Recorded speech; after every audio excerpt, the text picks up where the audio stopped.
don't ever think that just because you've made it means you'll always be there. Welcome to WatchMojo.com, and today we're counting down our picks for the top 10 worst post-Oscar careers.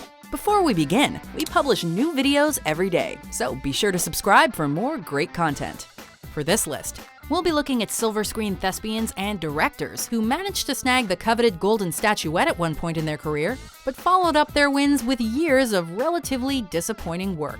We're not saying these actors and directors produced no worthwhile work after their award wins, but the overall quality definitely did suffer. I was ashamed of my own stupidity. Number 10, Paul Haggis. Man, look around you, man. You couldn't find a whiter, safer, or better lit part of this city right now. Winning the Best Picture Academy Award is no easy feat, and historically speaking, it cements a director's legacy for decades to come. A passion piece from director Paul Haggis, Crash managed to do just that, while also earning Haggis a Best Director nomination. However, since then, his work as a director has been largely unremarkable, as demonstrated by movies like the so-so action thriller The Next 3 Days. Show me where the bullets go. Another notable letdown was his work as a screenwriter for Quantum of Solace, the disappointing follow-up to Casino Royale. While Crash isn't the most fondly remembered Best Picture, it's still an impressive film by a clearly talented director and screenwriter. So where has that artistic genius been hiding? I am angry all the time, and I don't know why. Number 9, Geena Davis. Talk about Edward, his problems. Talk about anything. Pick up the phone and just talk. Don't you ever get the urge to do that? Beginning with her Oscar-winning supporting role in 1988's The Accidental Tourist, Davis's work in the late 80s, early 90s had Hollywood buzzing about what she'd do next. However, after the critically panned pirate flick Cutthroat Island, she kind of fell off the Hollywood radar, choosing instead to attempt to work towards a spot on the US archery team for the 2000 Olympics.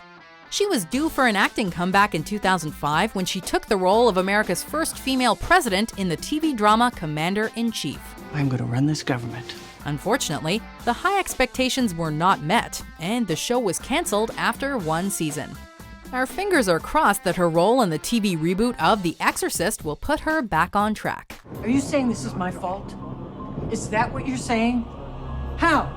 Number 8, Michael Cimino. From now on, you're on your own. 1978's The Deer Hunter portrayed the horrors of the Vietnam War in a way few other films have been able to accomplish. As is often the case, the film was awarded the Oscars for both Best Picture and Best Director, with many expecting Cimino's future work to be equally masterful. Deer has to be taken with one shot. I try to tell people that, they don't listen. What followed instead were decades of disappointing follow-ups, including the controversial Heaven's Gate, which managed to disenfranchise fans of both Cimino's work and the Western genre altogether. You're not my class, kid. You never will be. You'd have to die first and be born again. In fact, Heaven's Gate was such a failure both critically and commercially, and the making of the movie was such a disaster, it even caused people to reevaluate their thoughts on his Oscar-winning work. It's getting dangerous to be poor in this country, isn't it? Number 7, Whoopi Goldberg. What do I have to do? What exactly do I have to do? There was once a time when the statement, starring Whoopi Goldberg, would fill moviegoers with anticipation. But that was long ago, with many disappointing performances dampening these sentiments. Molly, I know what you think of me. I know what you think of me, but look, you gotta talk to me. You are in serious danger. Winning Best Supporting Actress for her role in Ghost was particularly significant, as it was the first time a black woman had won this award since Hattie McDaniel for 1939's Gone with the Wind. And though she finished out the 90s with a number of decent movies peppering her resume, Whoopi's film career took a downward turn in the new millennium. Ultimately, the most noteworthy work she's done recently is probably her co-hosting role on the daytime talk show The View, which has been controversial to say the least. Because we're celebrating my birthday! Number 6, Cuba Gooding Jr. Show me the money. Cuba's memorable Jerry Maguire role nabbed him a Best Supporting Actor Oscar, and he followed that up with more impressive supporting work in another Oscar-winning film, As Good as It Gets. I grew up in hell, homeboy. My grandmother had more attitude. However, his work since has been inconsistent at best. To be honest, Gooding probably wishes someone had told him that you never go full Snow Dogs, because that's just what he did. Many poorly reviewed cheese fests followed, with Gooding receiving not 1, not 2, not 3, but 4 Golden Raspberry Award nominations for Worst Actor by 2007. Enough! Stop the music! However, if he can continue to attract roles in impressive projects like Selma or American Crime Story, there may be hope for Gooding's career yet, assuming he leaves the sophomoric comedies behind. And everybody just calm down. Shit. I'm going through a lot here. Number 5, Mira Sorvino. I like acting. I want to study. It takes most actors years to win an Oscar, but Mira Sorvino managed to snag a statuette for Best Supporting Actress with her first major role on the silver screen. This is a sign. All right. My luck is going to change. Unfortunately, Mighty Aphrodite wasn't quite an indicator of things to come, as the most prominent piece of work she's put out since was probably Romy and Michelle's high school reunion. I was so lucky getting mono. That was like the best diet ever. In fact, since 1995, Sorvino has managed to appear in 3 movies with a career-ruining 0% rating on Rotten Tomatoes. Many of the other actors on this list exhibited their talents several times before losing their footing. It's up to you to decide if Mira Sorvino was just a one-hit wonder whose work is destined for limited release and straight to DVD. Do it. Shoot me! Number 4, Kim Basinger. I'd like to see you again. Are you asking me for a date or an appointment? 1997's LA Confidential is now included in the National Film Registry, and Kim Basinger's Academy Award-winning supporting role certainly helped get it there. However, for the most part in the years since, her name hasn't been in the headlines much, unless you count tabloid headlines. What are you doing with your life that's so great? Yes, her work as Eminem's mother in 8 Mile was decent, but other than that, it almost seems as though she's fallen victim to the supposed Bond girl curse, only several years after her 007 film was released. You're crazy. Well, that, or her focus on indie films is just not paying off. Basinger continues to take on multiple roles a year, so perhaps her acting chops will reveal themselves once again if we're lucky. I'm not really comfortable with that right now. Number 3, Louise Fletcher. I can explain everything.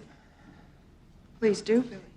According to the American Film Institute, Nurse Ratched is the number 5 movie villain of all time.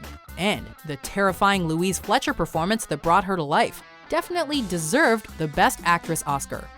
If Mr. McMurphy doesn't want to take his medication orally, I'm sure we can arrange that he can have it some other way. In fact, Fletcher became only the 3rd woman in history to take home an Academy Award, a BAFTA Award, and a Golden Globe with one performance. It'd be tough for anyone to follow up such a well-respected performance with something equally impressive. And unfortunately, Fletcher's career has been comparatively unremarkable since then. Why do you say that? Sure, there was her work in the disappointing Exorcist sequel and a few recurring TV roles, but Fletcher's legacy can be summed up by one brush of mastery, followed by flop after flop. Second thoughts are a luxury I've never afforded myself. Number 2, Halle Berry. My name is Letitia Musgrove. For the first ever non-white recipient of the prestigious Best Actress Oscar, the world was full of promise after her tortured role in Monsters Ball. Of course, there are 2 ways a career can go downhill, either with a fizzle or with a bang. For her part, Berry decided to go big or go home, with 2004's Catwoman proving to be what many consider one of the worst films ever made. Cats come when they feel like it, not when they're told. On the upside, her performance as Storm in the X-Men franchise served as a bit of a silver lining. But on the whole, few post-Oscar careers leave us scratching our heads quite like hers. Are you bored yet? Oh yeah. Before we unveil our number 1 pick, here are some honorable, or in this case, dishonorable mentions. She didn't scream. She didn't do nothing. So those things that she told you I did to her, who else was gonna love me? If you don't give me my $200, I'm gonna tell a policeman how you got it, and he'll make you give it to me because it's mine. I got a real great compliment for you, and it's true. I'm so afraid you're about to say something awful. Number 1, Alberto Benigni. Ma che posto è questo? Ma è un posto bellissimo, eh? Volano I piccioni, le donne cadono dal cielo, io mi stabilisco qua. Few films in history have tugged at our heartstrings the way Life is Beautiful did. And Alberto Benigni's screenwriting, directing, and acting all made a deafening statement about his immeasurable talent. Forse è tutto un sogno per davvero. Ti sta sognando, Josué. If you were watching the 71st Academy Awards, looking for the next big thing in Hollywood, Best Actor winner Benigni would have been an obvious choice. Se fai il mio nome non ci sono più. What? Il silenzio. For Benigni's next major work, he again took control as director, writer, and star. However, the result was not a beloved masterpiece, but one of cinema history's greatest misfires. Pinocchio earned a 0% Rotten Tomatoes rating, as well as the ire of critics and fans alike. And we've yet to see anything of note from Benigni since. And you are a really old, boring cricket, so just leave me alone. Do you agree with our picks? Check out these other great clips from WatchMojo and subscribe for new videos every day.